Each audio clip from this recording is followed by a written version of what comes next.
اعوذ باللہ من الشیطان الرجیم بسم اللہ الرحمن الرحیم۔ السلام علیکم سامعین، آپ سب کیسے ہیں؟ امید کرتا ہوں آپ سب خیریت سے ہوں گے۔ ہم ڈسکس کر رہے تھے کہ ہندوؤں کی بڑی کتابوں میں نبی پاک صلی اللہ علیہ وآلہ وسلم کا ذکر اور ان کے بارے میں پیشین گوئی۔ آج ہم ذکر کریں گے بھوشیہ پرانا میں حضرت محمد صلی اللہ علیہ وآلہ وسلم کی پیشین گوئی۔ اب اتھارا ویدا کی کتاب نمبر 20 سورت نمبر 127 کچھ سکتاس یعنی کچھ باب یعنی چیپٹر ایسے ہیں جنہیں کنتاب سکتاس کہتے ہیں، جس کا مطلب ہے تکالیف اور مصائب کا خاتمہ کرنے والا۔ یعنی اس کا مطلب یہ ہے کہ امن اور سلامتی اور تحفظ کا پیغام دینے والا، اور اگر اس کا عربی میں ترجمہ کیا جائے تو اس کا مطلب ہے اسلام۔ کنتاب کا مطلب ہے کہ مخفی معنی ہے جو مستقبل میں ظاہر ہونے ہوں۔ اس کے مخفی معنی زمین کے درمیانی نقطے کے ساتھ بھی منسلک ہیں۔ مکہ شریف کو ام القرا یعنی شہروں کی ماں یا زمین کا مرکز بھی کہا جاتا ہے۔ بہت سی الہامی کتب کے مطابق یہ خدا کا پہلا گھر تھا جہاں سے خدا تعالیٰ نے دنیا کو روحانیت سے فیض یاب کیا۔ قرآن پاک سورہ آل عمران سورت نمبر 3 آیت نمبر 95 میں اللہ تعالیٰ فرماتا ہے کہ بے شک سب میں پہلا گھر جو لوگوں کی عبادت کو مقرر ہوا وہ ہے جو مکہ میں ہے، برکت والا اور سارے جہاں کا رہنما۔ مکہ شریف کا ایک اور نام بکہ بھی ہے، لہٰذا کنتاب مکہ یا بکہ کا ذکر کرتی ہے۔ بہت سے لوگوں نے ان کنتاب سکتاس کا ترجمہ کیا ہے، مثلاً ایم بلوم فیلڈ، پروفیسر رالف گرفت، پنڈت راجا رام، پنڈت کیتھم کرن وغیرہ وغیرہ۔ اتھارا ویدا کتاب نمبر 20 باب نمبر 127 آیت نمبر 113 کنتاب سکتاس میں درج بڑے بڑے نکات درج ذیل ہیں۔ مانترا جو پہلے نمبر پر ہے، اس کی تعریف کی گئی ہے کہ محمد صلی اللہ علیہ وسلم وہ کوراما ہے، امن کا شہزادہ جس کا مطلب ہے، یا مہاجرین کا شہزادہ جو محفوظ ہے، حتیٰ کہ 6,90,000 دشمنوں میں بھی محفوظ ہے۔ مطلب یہ نبی پاک صلی اللہ علیہ وآلہ وسلم کے اس دور میں جتنے دشمن تھے، ٹھیک ہے، اور یہ ان کا ذکر کیا گیا ہے۔ مانترا 2 جو ہے وہ اونٹ پر سواری کرنے والا رشی ہے۔ مانترا 3 وہ مماح رشی ہے جس کو 100 سونے کے سکے، 10 مالا، 300 گھوڑے اور 10,000 گائیں دی گئی ہیں۔ مانترا 4 وہ جو شان سے نوازتا ہے۔ مانترا 5 اپنی نمازوں کے ذریعے عبادت کرتا ہے۔ یہ نبی پاک صلی اللہ علیہ وسلم کا ذکر بھوشیہ میں جو کیا گیا ہے۔ مانترا 6 میں کہا گیا ہے جو تعریف سر انجام دیتا ہے دانش کا حامل ہے جو اچھی باتوں کی نصیحت کرتا ہے۔ مانترا 7 وہ جہانوں کا بادشاہ ہے، بہترین انسان ہے اور تمام تر انسانیت کا رہنما ہے۔ مانترا 8 اور 9 وہ ہر ایک کو تحفظ فراہم کرتا ہے، اس نے دنیا میں امن پھیلایا ہے۔ مانترا 10 اس کی حکمرانی میں لوگ خوش ہیں اور پستی سے بلندی تک پہنچے ہیں۔ مانترا 11 اس کا کام دنیا کو جگانا اور خبردار کرنا ہے۔ مانترا 12 وہ بڑا مہربان ہے۔ مانترا 13 اس کے پیروکاروں کو دشمنوں کی عداوت سے بچایا گیا اور ان کو نقصان پہنچنے کا احتمال نہیں ہے۔ ہم تعریفی نغمے کے ساتھ اس عظیم ہیرو کی تعریف کرتے ہیں، برائے مہربانی اس تعریف کو قبول کیجیے تاکہ ہم بدی میں مبتلا نہ ہوں۔ جس کی تعریف کی گئی جو کہ عربی لفظ محمد صلی اللہ علیہ وآلہ وسلم کا ترجمہ ہے۔ سنسکرت کے لفظ کوارما کا مطلب ہے کہ وہ جو امن و سلامتی پھیلاتا ہے اور امن و سلامتی کو فروغ بخشتا ہے۔ پیغمبر اسلام صلی اللہ علیہ وسلم امن کے شہزادے تھے اور انہوں نے انسانیت کو مساوات اور عالمی بھائی چارے کا درس دیا تھا۔ کوارما کا مطلب ایک مہاجر بھی ہے۔ پیغمبر اسلام صلی اللہ علیہ وسلم نے مکہ شریف سے مدینہ شریف ہجرت فرمائی تھی، لہٰذا وہ ایک مہاجر بھی تھے۔ ان کو 6,90,000 دشمنوں سے بچایا جائے گا جو کہ مکہ شریف کی آبادی تھی، ٹھیک ہے۔ اب یہ 6 لاکھ بھی ہے اور 60,090 کا بھی ذکر ہوا ہے کافی جگہوں پر، لیکن ان اپنشد اور ان ڈیفرنٹ کتب میں ڈیفرنٹ طرح۔ اچھا، اب اس دور میں 60,090 یا 6,90,000 جتنی آبادی تھی وہ سارے ہی دشمن ہو گئے تھے، ٹھیک ہے۔ اب ایک اور جگہ پر ہے ان کی کتاب میں، پیغمبر اسلام صلی اللہ علیہ وسلم اونٹ پر سواری کریں گے، اس کا مطلب ہے یہ ہے کہ یہ ہندوستانی رشی نہیں ہو سکتے، کیونکہ برہمن کو اونٹ کی سواری ممنوع ہے۔ مشرق کی مقدس کتب والیوم نمبر 25 قوانین منو صفحہ نمبر 472 بمطابق منو سمرتی باب نمبر 11 آیت نمبر 202، ایک برہمن کے لیے اونٹ کی سواری یا گدھے کی سواری اور برہنہ حالت میں نہانا ممنوع ہے، اسے اپنے سانس کو دباتے ہوئے اپنے آپ کو پاک کرنا چاہیے۔ مانترا نے رشی کو مماح کا نام دیا ہے، ہندوستان میں کسی رشی یا کسی اور پیغمبر کا یہ نام نہ تھا، یہ نام ماہ سے اخذ کیا گیا ہے جس کا مطلب ہے بہت زیادہ عزت والا۔ سنسکرت کی کچھ کتابوں نے پیغمبران کو محمد کا نام دیا ہے، لیکن یہ لفظ سنسکرت گرامر کے حساب سے برے معنی کے تحت بھی استعمال کیا جا سکتا ہے۔ ایک لفظ عربی لفظ پر گرامر کا اطلاق درست نہیں ہے، ٹھیک ہے۔ در حقیقت مماح کے وہی معنی ہیں جو کہ لفظ محمد صلی اللہ علیہ وسلم کے معنی ہیں۔ ان کو 100 سونے کے سکے دیے گئے جو پیغمبران اسلام صلی اللہ علیہ وسلم کے ان ساتھیوں کا ذکر ہے جو آپ صلی اللہ علیہ وسلم کے مکہ شریف کے مصائب بھری زندگی کے دوران آغاز ہی میں ایمان لے آئے تھے۔ اب اگر دیکھیں تو مابعد ظلم و ستم سے خلاصی پانے کے غرض سے پیغمبران اسلام صلی اللہ علیہ وسلم کے ہمراہ مدینہ شریف کی جانب ہجرت کی۔ 10 معلّہ سے مراد پیغمبر اسلام کی 10 بہترین صحابہ، اللہ آپ سب پر راضی ہو، ٹھیک ہے، ان کو اس دنیا میں ہی جنت کی بشارت دی گئی تھی۔ وہ صحابہ اور ان صحابہ میں تقریباً اہل بیت کا نام شامل ہے۔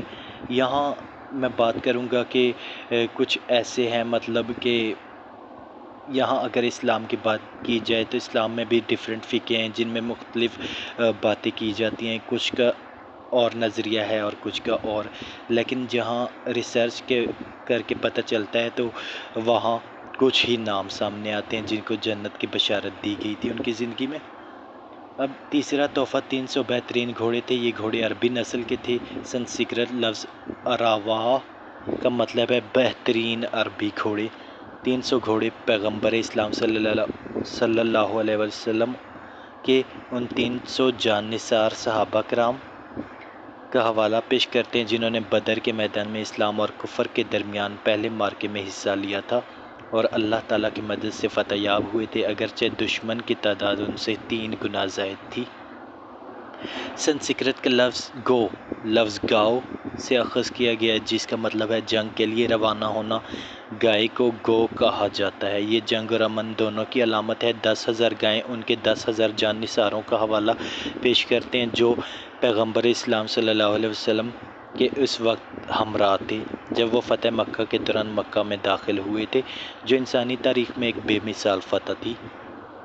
اب ایک ایسی فتح جس میں بالکل خون خرابہ نہیں ہوا تھا، یہ 10,000 جان نثار گائے کی طرح بے ضرر اور درمند تھے اور اس کے ساتھ ساتھ کافروں پر سخت بھی تھے۔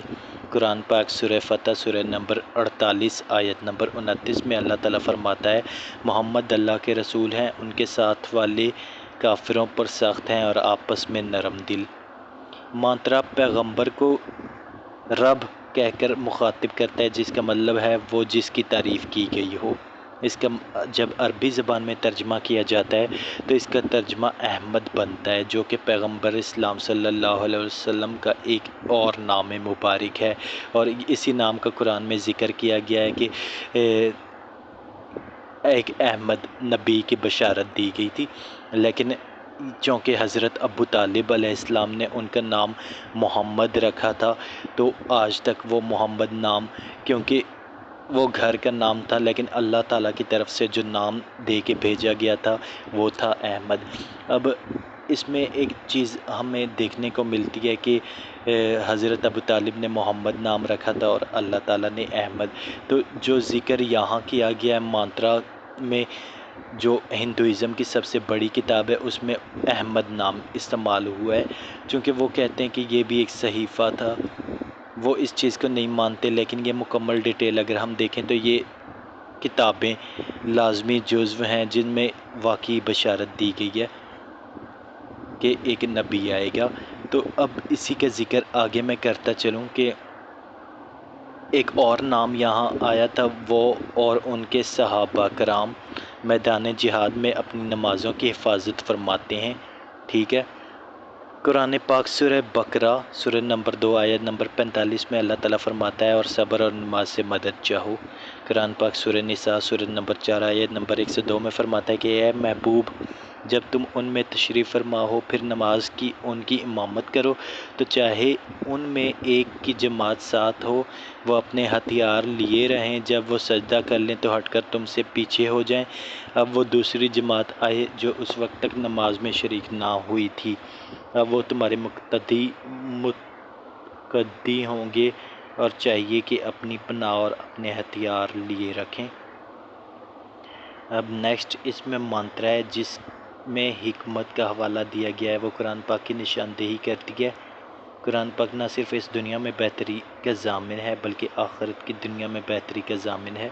پیغمبر اسلام صلی اللہ علیہ وآلہ وسلم نے قرآن کی تعلیمات کو فروغ بخشا. انہوں نے اپنے صحابہ اور اہل بیت کو اس کی تعلیم فرمائی. ان میں سے کئی ایک ایسے تھے جنہوں نے قرآن پاک کو حفظ بھی کیا تھا. اب ایک اور منترا ہے، اس منترا میں بیان کیا گیا ہے کہ تمام تر صفات پیغمبر اسلام صلی اللہ علیہ وسلم پر لاگو ہوتی ہیں. ٹھیک ہے. یہ اس منترا میں ہے جو ہندوازم کی بڑی کتاب ہے. اب قرآن پاک سورہ انبیاء سورہ نمبر 21 آیت نمبر 107 میں اللہ تعالیٰ فرماتا ہے اور ہم نے تمہیں نہ بھیجا مگر رحمت سارے جہان کے لیے. ٹھیک ہے. کہ اللہ تعالیٰ فرما رہے ہیں کہ ہم نے سارے جہان کے لیے آپ کو رحمت بنا کر بھیجا ہے، اور یہی بات اس کتاب ہندوازم کی سب سے بڑی کتابوں میں دی گئی ہے. ٹھیک ہے. قرآن پاک سورۃ سبا سورۃ نمبر 34 آیت نمبر 28 میں اللہ تعالیٰ فرماتا ہے محبوب ہم نے تم کو نہ بھیجا مگر ایسی رسالت سے جو تمام آدمیوں کو گھیرنے والی ہے، خوشخبری دیتا ہے اور ڈر سناتا ہے، لیکن بہت سے لوگ نہیں جانتے. جیسا کہ اب یہ صرف قرآن پاک صرف مسلمانوں کے لیے نہیں ایک ذریعہ نجات کا، بلکہ اسے بہت سے لوگ ڈیفرنٹ ریلیجس کے اگر پڑھتے ہیں تو یہ ان کو بھی نجات دیتا ہے اگر وہ ایک سیدھے راستے پر چلنا شروع کرتے ہیں تو. اور یہ کافی مثالیں ہیں اس کی. اچھا، ایک اور میں آپ کو بتا دوں، قرآن پاک سورہ قلم سورہ نمبر 68 آیت نمبر 4 میں اللہ تعالیٰ فرماتے ہیں اور بے شک تمہاری خوب و بڑی شان کی ہے. قرآن پاک سورہ احزاب سورہ نمبر 33 آیت نمبر 21 میں اللہ تعالیٰ فرماتا ہے کہ بے شک اللہ کا رسول بہترین اخلاق کا مجموعہ ہے. اب یہی بات وہاں میں نے بتائی تھی اس کتاب میں کہ وہاں لکھا ہوا تھا منترا 13 میں کہ وہ بہترین اخلاق حسنہ رکھنے والا ہے. ٹھیک ہے. اب کعبہ کی تعمیر نو کے دوران پیغمبر اسلام صلی اللہ علیہ وسلم کی حکمت اور دانش کی وجہ سے عرب قبیلے ایک دوسرے سے برسر پیکار ہونے سے بچ گئے تھے. ان کے درمیان لڑائی کا خطرہ ٹل گیا تھا. پیغمبر اسلام صلی اللہ علیہ وسلم نے صرف سرزمین عرب کو امن اور سلامتی بخشی بلکہ تمام دنیا کو امن اور سلامتی بخشی. حتیٰ کہ فتح مکہ کے دوران بھی پیغمبر اسلام صلی اللہ علیہ وسلم نے امن قائم فرمایا، سلامتی بخشی اور ایک قطرہ خون بہائے بغیر فتح مکہ کا عمل مکمل فرمایا. آپ صلی اللہ علیہ وسلم نے اپنے بڑے سے بڑے دشمن کو بھی امان بخشی اور فرمایا کہ آج کے دن تم سے کوئی بدلہ نہیں لیا جائے گا. اب نیکسٹ ہم دیکھتے ہیں کہ 1400 برس پہلے عرب انتہائی جاہل واقع ہوئے تھے اور یہ دور جہالت کہلاتا تھا. پیغمبر اسلام صلی اللہ علیہ وسلم نے اپنے پیغام کے ذریعے انہیں وقار بخشا، ان جاہل لوگوں کی جہالت دور کرتے ہوئے انہیں روشنی کا علم بردار بنا دیا. یہ منترا قرآن پاک کا سورہ مدثر سورہ نمبر 74 آیت نمبر 1 تا 3 کا ترجمہ پیش کرتا ہے. ٹھیک ہے. اے بالا پوش اوڑھنے والے کھڑے ہو جاؤ، پھر ڈر سناؤ، اپنے رب ہی کی بڑائی بولو. ٹھیک ہے. پیغمبر اسلام اٹھ کھڑے ہوئے اور لوگوں کو خبردار کیا اور اپنے رب کی عظمت کے بارے میں لوگوں کو باخبر فرمایا. اب دیکھیں کہ یہ کتاب کا کتنا حوالہ جات ملتے جلتے ہیں۔ اب نیکسٹ ایک اور ہے قرآن پاک سورہ آل عمران سورہ نمبر 3 آیت نمبر 159 میں اللہ تعالیٰ فرماتا ہے تو کیسی کچھ اللہ کی مہربانی ہے اے محبوب تم ان کے لیے نرم دل ہوئے، اگر تم مزاج سخت دل ہوتے تو وہ ضرور تمہارے گرد سے پریشان ہو جاتے۔ یہ پیغمبر اسلام صلی اللہ علیہ وسلم کی نرم مہربانی شفقت تھی کہ ان لوگوں کے گرد جمع ہوئے، وگرنہ عربوں کے دل جیتنا آسان نہ تھا۔ یہ منترا پیغمبر اسلام کی ایک دعا ہے۔ اس قسم کی ایک دعا قرآن پاک کی آخری صورت میں بھی موجود ہے، جیسے کہ سورہ ناس میں سورہ نمبر 114 آیت نمبر 1 تا 3، تم کہو کہ اس کی پناہ میں آیا جو سب لوگوں کا رب ہے، سب لوگوں کا بادشاہ، سب لوگوں کا خدا، اس کے شر سے دلوں میں برے خطرے ڈالے اور دبک رہے وہ لوگوں کے دلوں میں وسوسے ڈالتے ہیں، جن اور آدمی۔ ٹھیک ہے۔ اب آخری منترا میں وید کی رشی ویدا کے پیروکاروں پر یہ پابندی عائد کی ہے کہ وہ پیغمبر اسلام صلی اللہ علیہ وسلم کی سرزمین کی تعریف بیان کریں اور ان کی پیروی کریں تاکہ وہ دنیاوی برائیوں سے بچ سکیں۔ ٹھیک ہے۔ اب ہندوازم کی کتاب جو ویدیں ہیں ان ویدوں میں جنگیں بھی بیان کی گئی ہیں، جیسے اتھاروا وید کتاب نمبر 20 آیت نمبر 21 باب نمبر 6 میں درج ہے کہ وہ بغیر جنگ کیے 10,000 دشمنوں پر غالب آ گئے۔ ویدا کی یہ پیشین گوئی مشہور جنگ ہے جنگ احزاب بیان کرتی ہے، جو پیغمبر اسلام صلی اللہ علیہ وسلم نے اپنے دور حیات میں ہوئی۔ اس جنگ میں پیغمبر اسلام صلی اللہ علیہ وسلم کو لڑے بغیر ہی فتح حاصل ہوئی تھی۔ اس جنگ کا تذکرہ قرآن پاک کی سورہ احزاب سورہ نمبر 33 آیت نمبر 22 میں کیا گیا ہے، اور جب مسلمانوں نے کافروں کے لشکر دیکھے بولے یہ ہے وہ جو ہمیں وعدہ دیا تھا اللہ اور اس کے رسول نے، اور سچ فرمایا اللہ اور اس کے رسول نے۔ ان کے ایمان میں مزید اضافہ ہوا اور وہ ذوق شوق کے ساتھ تابع داری میں مصروف ہو گئے۔ ماترا جو ہے اس میں سنسکرت کے لفظ کارو کا مطلب جس کی تعریف کی گئی ہے، اس کا جب عربی میں ترجمہ کیا جائے تو اس کا مطلب بنتا ہے احمد۔ پیغمبر اسلام کا جو دوسرا نام تھا میں نے پہلے بتایا ہے۔ ماترا میں بیان کیے گئے 10,000 دشمن پیغمبر اسلام صلی اللہ علیہ وسلم کے دشمن تھے اور مسلمانوں کی تعداد محض 3,000 تھی۔ ماترا کے آخری الفاظ یہ بیان کرتے ہیں کہ جنگ لڑے بغیر ہی دشمنوں کی شکست سے دوچار کر دیا گیا۔ اب باقی انشاءاللہ کل میں آپ کو بتاؤں گا فتح مکہ میں دشمنوں کی شکست جو کہ اتھاروا وید میں ہے۔ ٹھیک ہے، تو میرے چینل سے جڑے رہیے۔ جس نے میرا چینل سبسکرائب نہیں کیا پلیز سبسکرائب کریں اور گھنٹی کے آئیکن پر پریس کریں تاکہ آئندہ نوٹیفیکیشن ملتا رہے اور آپ کو بہت ساری نالج ملتی رہے۔ انشاءاللہ اپنا خیال رکھیے، کل نیکسٹ ویڈیو اپلوڈ ہوگی، دعاؤں میں یاد رکھیے گا۔ اللہ حافظ۔